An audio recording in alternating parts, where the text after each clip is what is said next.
All I could think of was wake up. Wake up. Okay, so today, this was by request actually. So, tired of getting your buyers' offers rejected in this crazy market? You're gonna want to do these things to get your clients to the closing table, baby.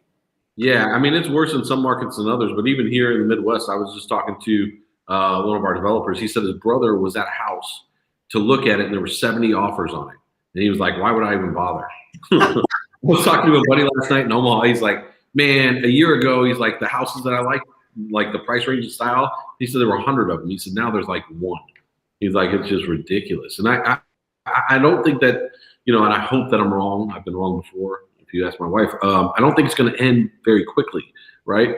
Because it's a supply issue more than anything else. And so, we're going to have to catch up on supply. And I'm sure there's a lot of sellers out there that are also equally concerned. Like, they want to cash in on this market. In fact, I know this firsthand, talking to another friend up at the lake. He wants to sell his house, but he's like, well, where would I go? So it's just kind of a perfect storm of really craziness, but multiple offer situations are not new. It's something that has been around for a long time, especially with bank foreclosures, things of that nature. Hot markets and really hot deals have always had this situation. And so there's a lot of things that agents can do to be proactive, your favorite word there, Jake, and putting their best foot forward to make sure that they have the most likely opportunity to be able to get their offer presented and accepted. Yep, because it is bonkers. I was looking at a little market thing in Prosper, and median days on market for the 34 houses that are not pending right now in Prosper, median days on market was 4 days. Wow. So like the absorption rate, like on this market report that I was seeing was like red, until it got to like the $2 million price point. In which case you had some inventory, but it's just crazy. And I was just looking it up. That's why I was looking down at my phone because I took a screenshot of this group, one of the Facebook groups that I'm in. And this guy said, I had one with 118 offers and one with 79. Both went above 80K of the asking. Mm-hmm. And they were $350 for one of them price point. That's not bad if it's $2 million, right? Like 80K. Exactly. $350 and $410. So that's where I think a lot of people are kind of seeing that. And every market's a little bit different. I was talking to somebody in West Texas a couple days ago, and she was like, it's crazy here, but it's like 5-10 over. It's not like 50-80 over like I'm seeing in some or hearing from some people. But regardless, right? Like, I think the first thing that came to my mind when we were talking about this, and obviously you've got some things that you've actually done in your career, but like starting from scratch, like the communication that you need to have and showing that you're an expert in your field, like has to start from your first conversation with these people to be abundantly real on what it's going to take to get into the home that they really want and love, right? Yeah. Because it's encouraging, but let me give you the current state of affairs. Current state of the real estate industry right now. Yes. Because I feel like some people, like in my neighborhood, I was in our little neighborhood page last night because there's a new house going on the market that they bought 2 years ago for $420 and they're selling for $525. They're going to put it on the market for. Wow. And somebody commented and was like, if they get $525, we're going to sell our house. And I was like, I responded really quick and I was like, they'll get above $525. They got a pool, beautiful, blah, blah, blah, blah, blah. And they're going to get multiple offers first weekend. And she said the same thing you said, which was, but where would we go? Right. Like even rentals are crazy. I mean, it's a good time to own real estate, ladies and gentlemen. If you don't own some real estate, but you sell it, I would say I would start to make that a goal. You know what I mean? Like owning more real estate. Obviously you don't want to buy at the height of the market necessarily, but I mean, we can identify good deals. It's a unique skill set that we have as agents, and we should be using it to our advantage topic for another podcast. Yes. Let's talk about some tactics that I've used that I know to be beneficial. That might be elementary to some agents, but it might be something relatively new to others. The tried and true thing that I always used, Jake, was an escalation clause, right? And so probably a lot of agents prior to this year had never even heard of an escalation clause, but it's something that I've used often, especially in a bank foreclosure situation. And essentially, you can Google this, but it says, buyer will pay X amount above highest offer, right, with proof of highest offer. So you are in a position to necessarily always be the highest offer, right? It's a cool way to get your seller or your buyers, in first place. Another thing that I have always done, which one of the nice things about being in a position that you've never been in before, where it's uncomfortable, like, having customers that are losing houses, right? Like, you get to learn a new skill set. And so one of the things that I learned, Jake, early on was I would talk to the listing agent prior to submitting an offer. I would do this right at the house, and I would put them on speakerphone. I would ask my buyers to be quiet, and I would ask them, can you tell me what's important to the seller, right? Like, what are some things that are important to them? Sorry, I thought I shut off all my notifications here. Closing date, possession after closing, if it was furnished, some things that maybe they didn't want to leave, and then obviously contingencies, right? If you're in a highest and best situation, you're going to want to guide your buyer to remove those contingencies. And what they need to understand is, I'm not giving legal advice here, but it's very difficult in my experience to force a buyer to buy. What's at risk is the earnest deposit. So if they remove the contingency for finance, if they remove the contingency for, maybe even appraisal, if they're willing to pay the difference, if the bank won't loan them the money that they've offered for the home, what's really at risk there, right? Like, you can sue somebody for specific performance, in my understanding, again, not legal advice, but I've never forced a buyer to buy. I've never seen a buyer forced to buy. And especially in a market like this, like, just get the heck out of the way, right? Like, if you're not buying it, fine. There's 70 other people in line. So it's helping the customer understand, like, look, yes, you're making this crazy offer. Here's the worst case scenarios, in my experience. And every state's different, so you might want to get some legal advice before you give that advice. But understand, I've been in the position on the buy side, and I've made some crazy offers that I knew, like, hey, if everything goes to pot, like, what am I really at risk here? I'm at risk with the earnest deposit, right? So there's that. I think the other thing, Jake, is the fact that it's not an adversarial relationship with you and the seller, especially if you control some inventory in your market. The table will be turned, right? And one of the things that I've always done is try to look for affinity points that I've had with that particular seller. I remember one house in particular that I bought, Jake. It was a multiple offer situation. I was the first guy in. The listing agent was just getting inundated because it was a smoking hot deal to flip, right? Like, there was good chunk of change. I think, like, not quite six figures, but close on the table. And I remember she was a big dog lover, specifically pit bulls, right? So I'm talking to her, I'm like, hey, how are your dogs? And can you believe they're proposing that pit bull ban? Oh no, I can't believe it. They're the best dogs ever. My dogs are this, right? And so I got the deal. Like, she was able to, like, hold everybody else at bay. And I hope she's not watching this, because I wasn't being, like, nefarious about it. I was just using what I could to my advantage. And don't forget, we're in sales, right? And so you got to sell the listing agent on why they should work with you, right? And people like people who people will work with people who they like, right? And oftentimes people like people who are like them. So, I went on to talk about my dog, and how I get flack from the neighborhood association, and they'll do weird things like take a picture of my dog in the middle of the street, and send it to me rather than helping them get into the yard. You know what I mean? It's like, why would you take the time to go take a picture of my dog and send me this letter like your dog was in the street? How about you just come knock on my door and call the ball back over there, but whatever. And so those are things that I think that we forget about oftentimes. And, you just go through the motions. And so, setting up some affinity points, setting up some rapport. I read a post today about a guy on this particular topic. He's like, I like to use NLP. And I was like, man, this guy is brilliant. Like, I forgot about NLP in a offer presenting situation, right? And so what his advice that he liked to use was, to ask them, right, what was important to the seller, repeat it back to them, right, so that I'm understanding you correctly, which is an NLP technique. It's mirroring and modeling, right, and then reinforce that to create that relationship that much stronger with the agent. He said, since I've been doing this, I'm 2 for 2. He said, prior to that, like I was losing, and it's real easy to start to look external, right, at the world. Like, this is the reason why, my offers aren't getting through. This is the reason why I'm not making the money I should. It's all their fault, right? But when you start to look internally at the things that you can control, now you have an opportunity to actually make a difference in the outcome.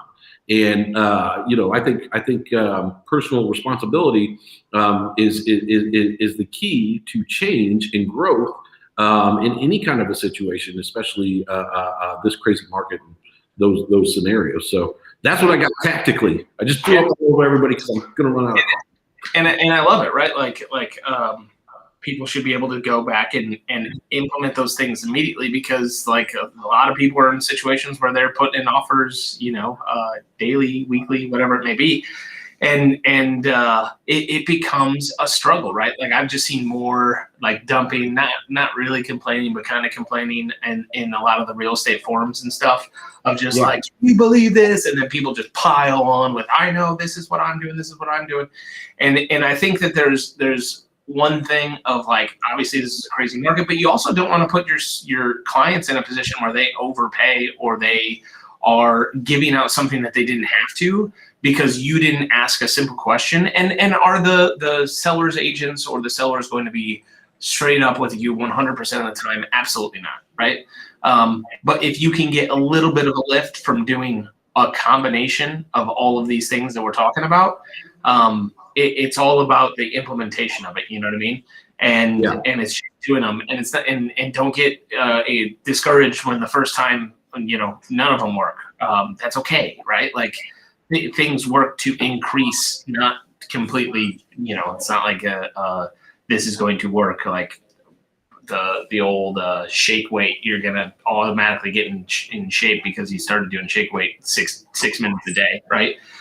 So it's not a cure-all pill, but it's just a combination of these things will help you, because you also don't want to like drop your pants when you don't have to. You know what I mean? Like if you are offering things that aren't that important to the seller, and all it was you asking a simple question, them telling you what to do, then you can do that versus like, I'll do this and go this far over and bring cash and waive the appraisal and blah, blah, blah, blah, blah, and sometimes you don't have to do that. Yeah, I mean, it could be something as simple as possession after closing. Like maybe they're really concerned about making the switch, making the move. Maybe their house that they're looking to purchase, maybe they got one under contract, they need some extra time. I did read, I think it was an Inman about a seller who wouldn't move out of the house afterwards, and he's using the COVID eviction, ordinances to basically live there for free. They wrote him a check for this place. He had no debt on it, so he got like $500,000 in cash, and he's been sitting there in the house. So I mean, be careful with that, depending on where you're marketing. Because I mean, like that, you could inadvertently cause a murder. Like, I might murder the guy, if he did that to me. I mean, I would at least wait outside his house for him to leave with a tire iron, like hiding behind his car. These are recorded, Mike. Right? Oh yeah, I'm joking. That's insane.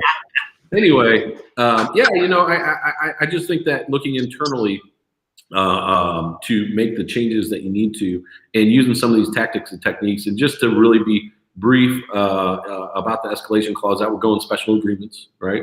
And you would just type that in, seller to pay X amount more than the highest offer with proof of the highest offer, right?